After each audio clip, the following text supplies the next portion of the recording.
2 plays left on the set. It goes to Cleary. Nathan Cleary. Oh! Wow! Cleary's done it all himself. What a try! They were gone. They were absolutely gone with 20 minutes to go. He just kept searching for a tied defender. And Nathan Cleary, wow. What a performance in this last 20 minutes. Look at that. Incredible. No, I haven't watched it yet, obviously. Pretty disappointing the way it finished. But I don't think it overshadows the effort from the team throughout that game and throughout the season.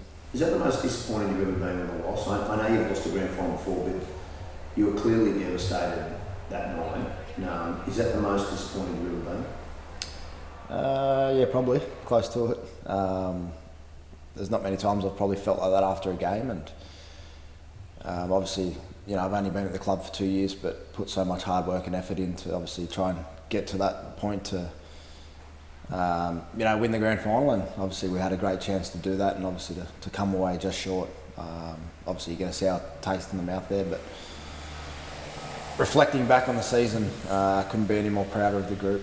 Obviously, if you'd asked a number of the experts before a ball was kicked, a lot of them had us missing the 8 and not even making the final, so we shocked a lot of people. We grew a lot in the 12 months that we were together. And we came so far, so obviously we've got to take that now, move forward, and apply that to this season. How much responsibility do you take for that finish?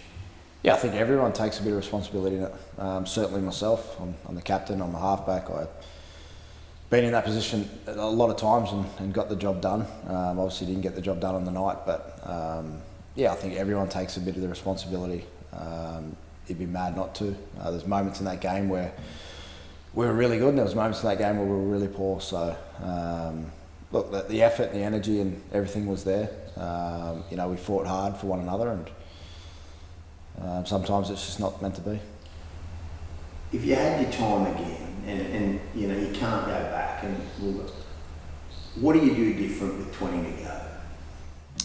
Yeah, I don't think we do too much different, to be honest. There's moments in the game where we may have missed a tackle or come up with the wrong option. You can nitpick every single moment in the game, and that's what we do as professionals. We sit back and look at the things we got wrong, but we also got to give credit to Penrith. They're one hell of a team, and they fought right through to the end, and got some champion players in that team. So do we. We got some champion players, and just little moments that add up to big moments.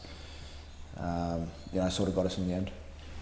Is your side better for and I know this is a cliche, but is this Broncos team now better equipped to win a comp after that loss? The old saying that you have to lose one to win one. Oh, I know that saying. I don't believe so. It was there for us to win.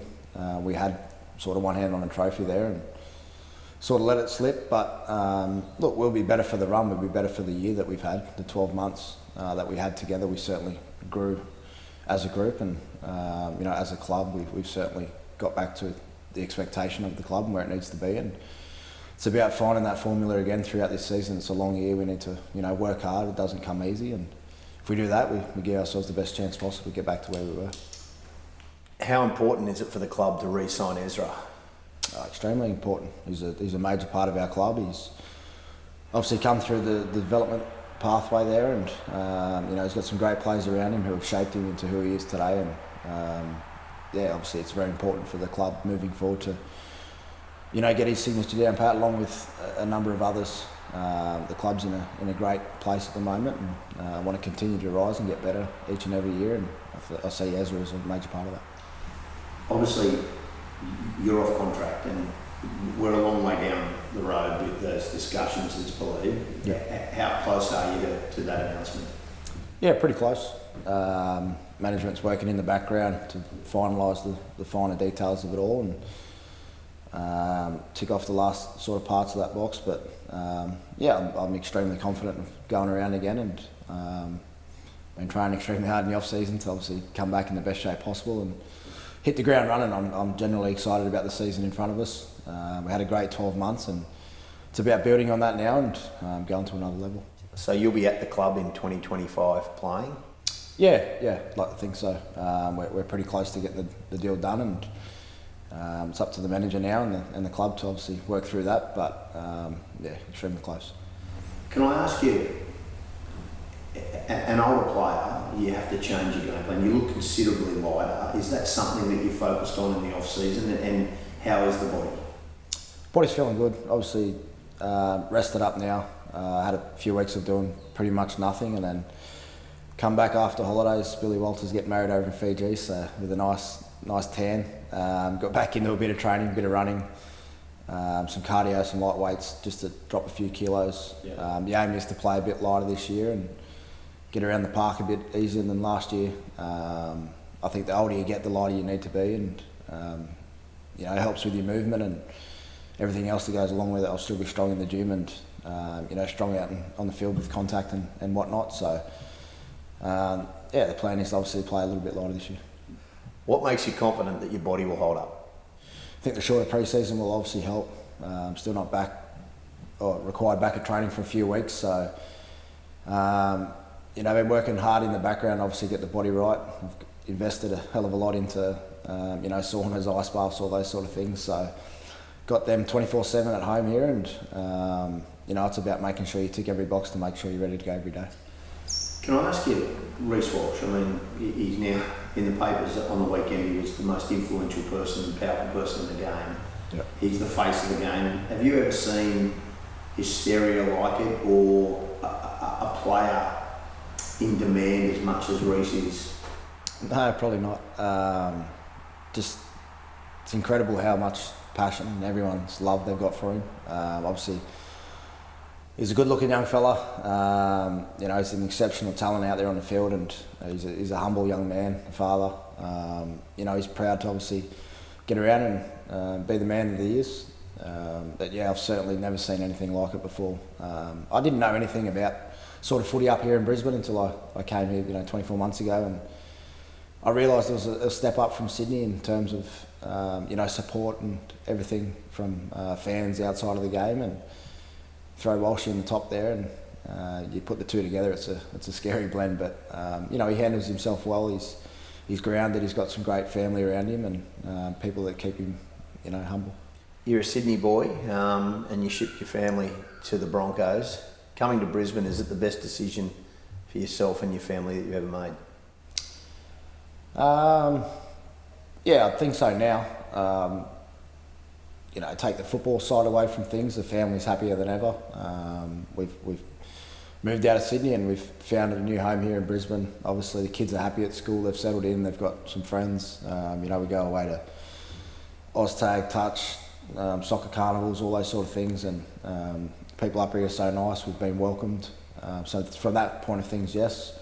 The football things is great as well. Obviously, I've found a home here at Brisbane. Kevy, the coaching staff, the whole club, Dave Donnie, everyone's made me feel extremely welcomed and a part of the group from day one. And I'm just enjoying myself playing footy up here. I've got a young group who are willing to, work hard and learn every day and want to better themselves, and it's an honour to be a part of that. Are you still hurt by the South Sydney bloke was talking the other day and said that it'll always hurt you what happened? Does it still hurt you?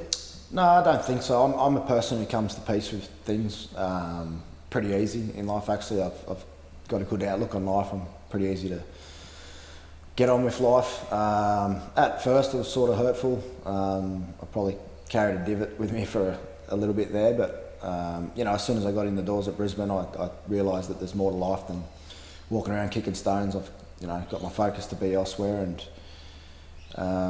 I've loved my time up here at Brisbane. I'm continually loving my time. I get excited to turn up the training and work hard with the boys that in behind those closed doors, the coaching staff. I still love South Sydney. I still love the people there. I've got a lot of great memories there and always will. So lucky enough to be a part of two great clubs. It was a big brand in South, but Brisbane is a whole other level. Did you realise just how big a brand the Broncos was before you came here? And were you shocked by just the attention, the focus, the doors that opened from playing for the Broncos? Yeah, I obviously admire other teams from afar. I remember sitting at ANZ Stadium one day playing for South, and all the Broncos boys walked in with their tracksuits looking nice and flash, and geez, good looking group of boys there, you know, that you want to see. You see those things from afar and you admire it. It's probably not until you get in that organisation that you understand how big it is. You hear stories from afar, and you sort of don't believe it until you get in there and live it for yourself. And obviously coming up here, I've realised how actually big the club is, and you know how much support and admirers there are out there of the Brisbane Broncos. And yeah, it's one hell of a club. You lose Herbie and Thomas Flegler from that side, but Fletcher who comes in, and Brendan and obviously Dan Mariner. Are those young blokes and those changes, are they up for the challenge? Like, they're huge losses, those two, but do you think that the next brigade is good enough to get the job done? Yeah, I think so. Throw Keane and Palacia in there as well. You know, they're three really big losses to the club, but you've only got to look back over the 12 months that we had, the progress of, you know, the fellas like Brendan Piakuras, you know, Dean Mariner got a handful of games. These younger fellas that are coming through the system, you know, really showed that they're first graders and they can perform at an elite level. And it's on us as players and coaches at the club to obviously drive the standards and make sure there's no shortcuts, and we get the reps in, obviously to bring them up to speed. But I'm fully confident in the group moving forward that we can get back to the heights we achieved in 23. Do you think you can win it? Like, do you go into that mindset now with that side? Do you think you can win in 2024? Yeah, I don't see why not.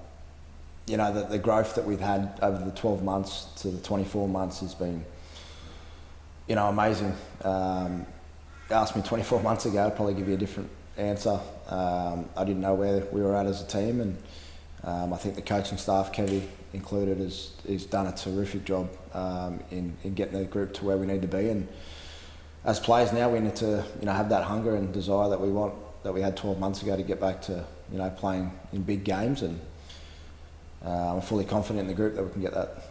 You looking forward to Vegas? LA, yes.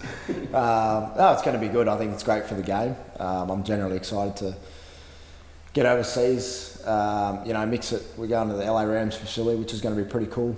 Hopefully there's a few of their boys sticking around, training the off-season, and a couple of our fellas can see the professionalism side of their side of things. And yeah, generally excited to start the season over there.